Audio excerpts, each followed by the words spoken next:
Solapur to Shegaon दिवस दुसरा. सकाळी उठला, मोबाईल चार्जिंगला लावलो. तुम्हाला असं जागोजागी गरम पाण्याची सोय, पिण्याची पाण्याची सोय मिळून जाईल. त्यामुळं तुम्हाला काय टेन्शन नाही राहणार. तिथून गेलो आम्ही नाश्त्याचं बिल करायला. नाश्त्याचं बिल झालं 75 असे 3. नाश्त्याला घेतलं होतं आपण शाबू, उपीट. तिथून गेलो आपण रिक्षामध्ये फिरायला. तर चला शेगावचे पॉईंट बघूया. तर ही होती आपली रिक्षा. तर हे होतं शेगावमधलं महालक्ष्मी मंदिर.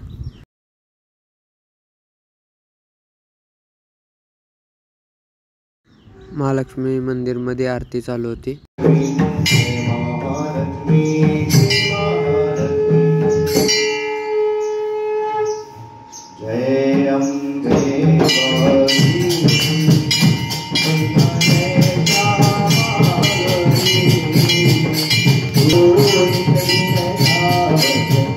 अजून एकदम मंदिराला पाहून आपण निघालो गजानन महाराज कुठे ध्यान करत होते ते बघायला.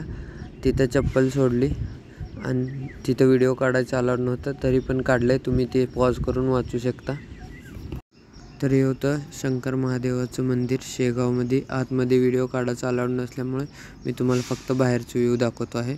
तिथून आपण गेलो गजानन महाराजांचं मठ बघायला. तर हे होतं गजानन महाराजांचं मठ. तिथे अशी पेंटिंग लावली होती मोठी, भव्य, सुंदर.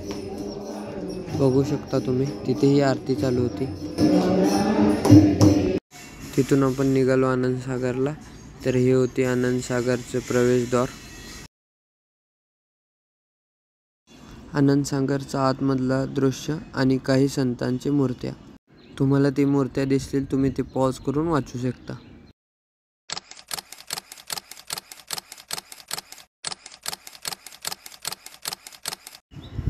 आणि ही होती संत गजानन महाराजांची मूर्ती. हे होतं आनंदसागरचं मेन गेट. तिथून आपण गेलो बाहेर गणपती मंदिराकडे.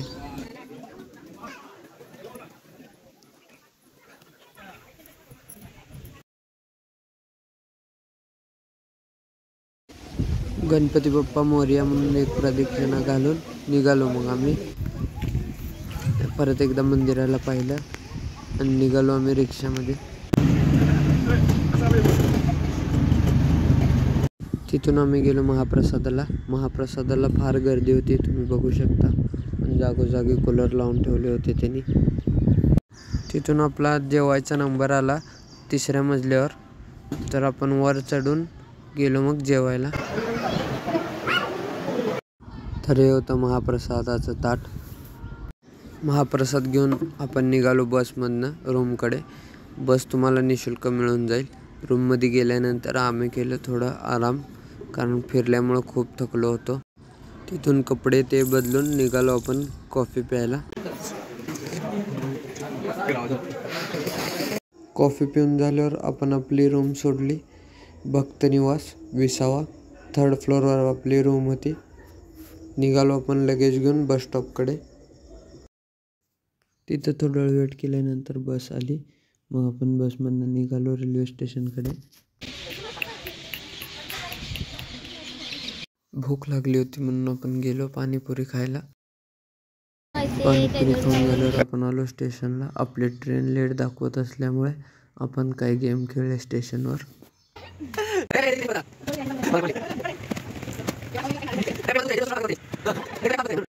दुसरे सगळे ट्रेन येत होते, पण आपली काही ट्रेन येत नव्हती म्हणून आपण आशाच सोडून दिली होती.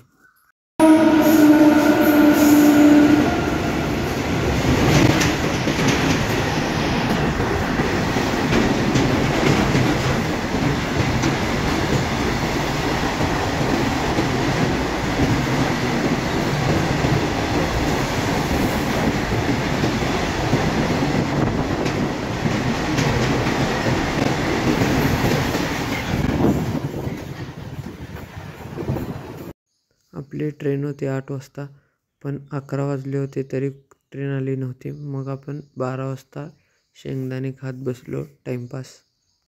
तिथून आपली ट्रेन आली 1 वाजता. एक झोप घेतली. सकाळी उठतो आणि बघतो तर काय एक नवीन स्टेशन बनत होतं. तिथे 1 तास ट्रेन थांबली पूर्ण. सगळे लोक बाहेर येऊन वेट करत होते ट्रेन कधी निघेल. सगळे वैतागून गेले होते. स्टेशनला अजून नावसुद्धा नव्हतं. तिथून मग निघाली ट्रेन. 1 दिवस पूर्ण लेट पोचलो सोलापूरला. धन्यवाद. ब्लॉग आवडला असेल तर लाईक करा, शेअर करा, सबस्क्राईब करा विसरू नका. धन्यवाद.